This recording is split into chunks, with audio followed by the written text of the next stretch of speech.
সন্ত্রাসী নুরাকে 24 ঘন্টার মধ্যে গ্রেফতার না করতে পারলে প্রয়োজনে বিরোধী দলকে পরামর্শ দেব, রাস্তায় নেমে আমার এই আমেনা বেগমের হত্যাকারীদের গ্রেফতারে সরকারকে বাধ্য করতে হবে। নরসিংদীতে আমাদের 15 বছর বয়সী একটা মেয়েকে প্রথমে গ্যাংপিং করা হচ্ছে, তারপর তার ইজ্জত আব্রু এবং পরিবারের সম্মান বাঁচাতে না পেরে তার খালু বাড়ি যাওয়ার পথে তাকে অপহরণ করে তাকে হত্যা করা হচ্ছে এবং সেটা নিয়ে কোনো আলোচনা হবে না। আলোচনা হবে আমরা কে হেঁটে যাচ্ছি অথবা কে গাড়িতে যাচ্ছি। এটা অত্যন্ত দুর্ভাগ্যজনক। এটা বক্তব্যের সাথে শুধু সাংঘর্ষিক নয়, এটা 18 কোটি মানুষের সাথে প্রতারণা করার শামিল। এটা জুলাই যুদ্ধের প্রতি প্রতারণা, বিশ্বাসঘাতকতার শামিল। মনে রাখতে হবে এই জাতির স্লোগান তুলেছিল উই ওয়ান্ট জাস্টিস। যদি সেই ন্যায়পরায়ণ থেকে বিরোধী দল কিংবা সরকার কেউ ভুলে যায় তাহলে ওই জুলাই যারা একটা গুলি করলে একটা সরে বাকিগুলো সরে না, তারা বেঁচে আছে, আবার 5ই আগস্টের জন্য রাস্তায় তারা নেমে আসবে।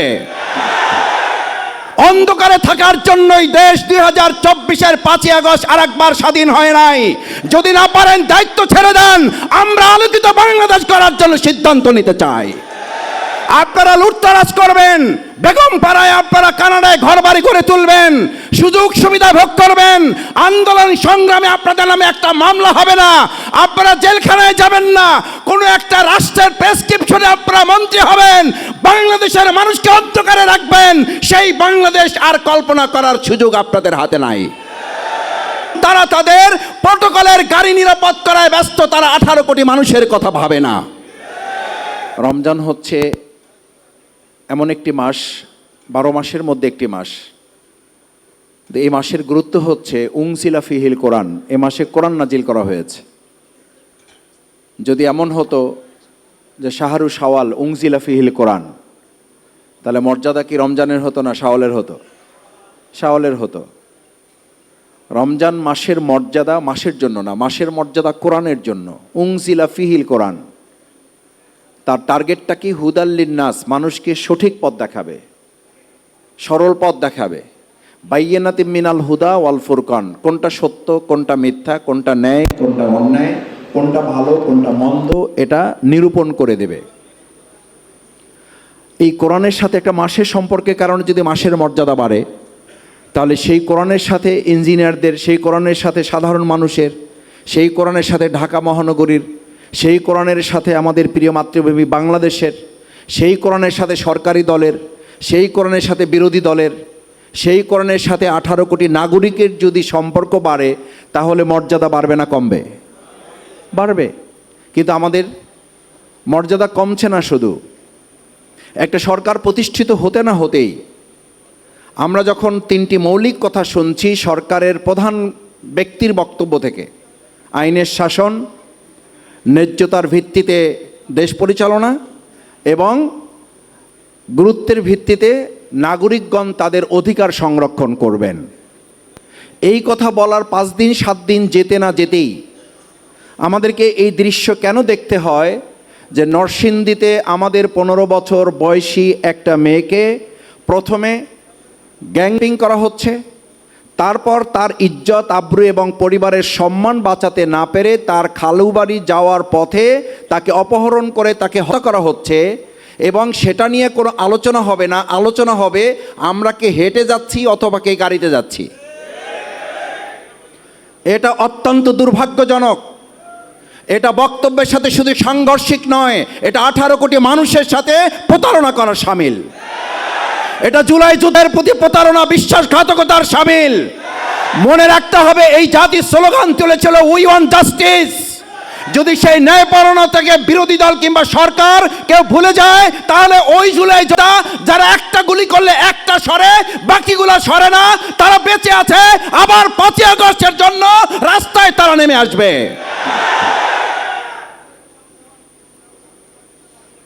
আমাদের মনে করার কোনো কারণ নাই 5ই আগস্ট হেলিকপ্টারে সবাই চলে গেছে।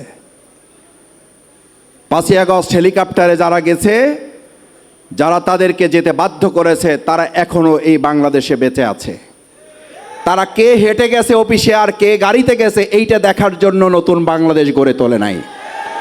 তারা গড়ে তুলেছে আমাদের এই আমেনার সন্ত্রাসী নুরাকে 24 ঘন্টার মধ্যে গ্রেপ্তার না করতে পারলে প্রয়োজনে বিরোধী দলকে পরামর্শ দেব, রাস্তায় নেমে আমার এই আমেনা বেগমের হত্যাকারীদের গ্রেপ্তারে সরকারকে বাধ্য করতে হবে।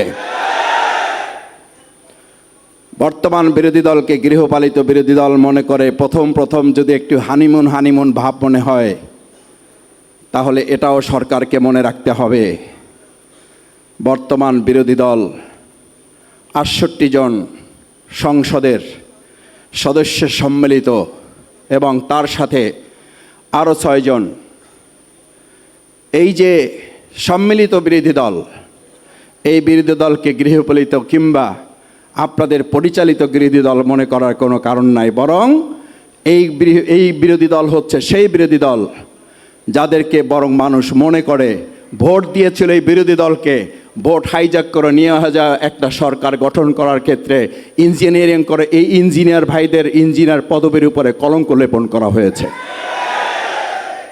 ইঞ্জিনিয়ার শব্দটা ছিল সম্মানের, মর্যাদার। আমি এই কথাটা গাড়িতে আসতে আসতে ভাবছি যে আপনাদের সামনে এই শব্দটা উচ্চারণ করব কিনা।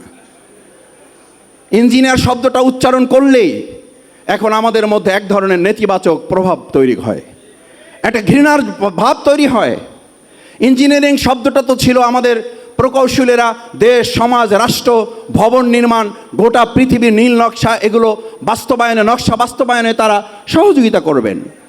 কিন্তু আমরা 2026 সালের 12ই ফেব্রুয়ারি দুপুরের পর, বিকালের পর, এমনকি সন্ধ্যা পর্যন্ত মানুষ ভোট যাদেরকে দিয়েছে 4:30 পর্যন্ত, সেই 4:30টার ভোট আমরা দেখলাম যে একটা শব্দ ব্যবহার করা হয়েছে। কী শব্দ?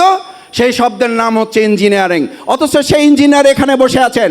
আমি আপনাদেরকে পরিষ্কার বলতে চাই, আপনাদের এই পদ পদবীর উপরে যারা কলঙ্ক লেপন করেছেন, আপনারা 18 কোটি মানুষকে সাথে নিয়ে এর বিরুদ্ধে তীব্র প্রতিবাদ গড়ে তুলে ভোট দিয়েছে এক জায়গায়, সরকার গঠন হয়েছে আর এক জায়গায়। এর পরিণতি অতি সত্বর জনগণ আর একবার মানুষকে জবাব দেওয়ার জন্য প্রস্তুত থাকবে। কেউ সরকারি দলের বলা শুরু করেছেন, 2-1 মন্ত্রীও কথা বলতে শুরু করেছেন, কারণ তারা জানেন পবিত্র মাহে রমাজান, সংযত হওয়ার কথা, সংযম হওয়ার কথা। আমরা আগের সেই 17 বছর যে বক্তব্য শুনতাম, যদি আপনারা বেগুন না পান তাহলে মিষ্টি কুমড়া খান, যদি আপনারা এটা না পান তাহলে ওটা করেন। এখন বর্তমান বিদ্যুৎ মন্ত্রী অলরেডি রেসিপি দেওয়া শুরু করে দিয়েছে, বলছে ঋণের বোঝায় জর্জরিত হওয়ার চেয়ে অন্ধকারে থাকা ভালো। আমরা ধিক্কার জানাই, অন্ধকারে থাকার জন্যই দেশ 2024-এর 5ই আগস্ট আরেকবার স্বাধীন হয় নাই। যদি না পারেন দায়িত্ব ছেড়ে দেন, আমরা আলোকিত বাংলাদেশ করার জন্য সিদ্ধান্ত নিতে চাই।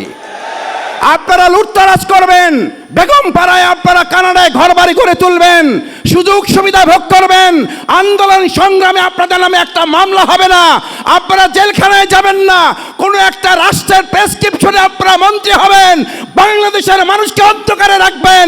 সেই বাংলাদেশ আর কল্পনা করার সুযোগ আপনাদের হাতে নাই। আমার ভাইয়েরা, নেতৃবৃন্দ বক্তব্য রাখবেন, শেষ করতে চাই। রাস্তাঘাটে রিক্সাওয়ালা, সম্মানিত শ্রমিকবৃন্দ পর্যন্ত আমাদেরকে এখন বলে, কয় স্যার, এই যারা মন্ত্রী হয়েছে এক অধিকাংশই তো 2024 সালের 5ই আগস্টের পর পর্যন্ত না, তারপরেও তো এরা আসার সময় 100 বার চিন্তা করছে আসবো না, আজকে না কালকে না পরশু না তরশু। এই আসা যাওয়ার মধ্যে যারা বাংলাদেশকে অনিরাপদ রেখে নিজে এবং নিজের পরিবারকে নিরাপদ রাখার স্বার্থ হাসিল করেছে, তারা এখনো তাদের স্বার্থ হাসিল করবে বলেই আমার আমেনার বিচার হয় না, আমার হাজারীবাগের সন্তানদের আসামিদের গ্রেপ্তার হয় না, আমার 6 বছর শিশুদের দোষীদের গ্রেপ্তার হয় না, কারণ তারা তাদের প্রটোকলের গাড়ি নিরাপদ করায় ব্যস্ত, তারা 18 কোটি মানুষের কথা ভাবে না। আমার প্রকৌশলী ভাই এবং বোনেরা, আসুন, আমাদের এই বাংলাদেশকে সম্ভবত মনে হচ্ছে জনগণ বলতে শুরু করেছে আর একবার স্বাধীন করার জন্য হয়তো আবার আমাদেরকে রাজপথে নামতে হবে। তবে আমরা একটা কথা বলতে চাই, সকাল বিকাল দুপুর, আবার দুপুর সকাল সন্ধ্যা, এইভাবে আন্দোলন এবার হবে না। এবার আন্দোলন হবে 5ই আগস্ট সকাল থেকে আবার শুরু হবে। সকাল গড়িয়ে দুপুর যাবে না, দুপুরের আগে একটা পরিবর্তনের লক্ষ্যে ছাত্র জনতা এবং জনগণ রাজপথে নেমে গেলে তাদেরকে সামলাতে পারবেন না। তাই আসুন, আমরা পরিষ্কার বলতে চাই, দেশকে সুন্দরভাবে পরিচালনা করুন। রমজান সংযমের মাস, কথাবার্তায় সংযমী হন, কাজের ক্ষেত্রে সংযমী হন, দেশের নাগরিকদের প্রতি সংযত আচরণ করুন এবং মানুষের মর্যাদা সমুন্নত রেখে যে বৈষম্য মুক্ত একটা বাংলাদেশ আমরা গড়ে তুলতে চেয়েছিলাম, আমাদের সন্তানরা যে জন্য জীবন দিয়েছে, আমাদের ভাইয়েরা যে জন্য জীবন দিয়েছে, আমাদের নেতৃবৃন্দ হাসতে হাসতে ফাঁসির মঞ্চে গিয়েছে, সেই বাংলাদেশের বিপরীত কোনো চিত্র দেখলে আবার এদেশের মানুষ একতাবদ্ধ হয়ে রাজপথে নামবে, তাতে কোনো সন্দেহ নেই। তার আগেই যদি আপনারা সতর্ক হয়ে যান, তাহলে আপনাদের জন্য কল্যাণ, দেশবাসীর জন্য কল্যাণ। সেই কল্যাণের প্রত্যাশা করে সবাইকে ধন্যবাদ জানিয়ে আমার কথা শেষ করছি। আসসালামু আলাইকুম ওয়া রাহমাতুল্লাহ।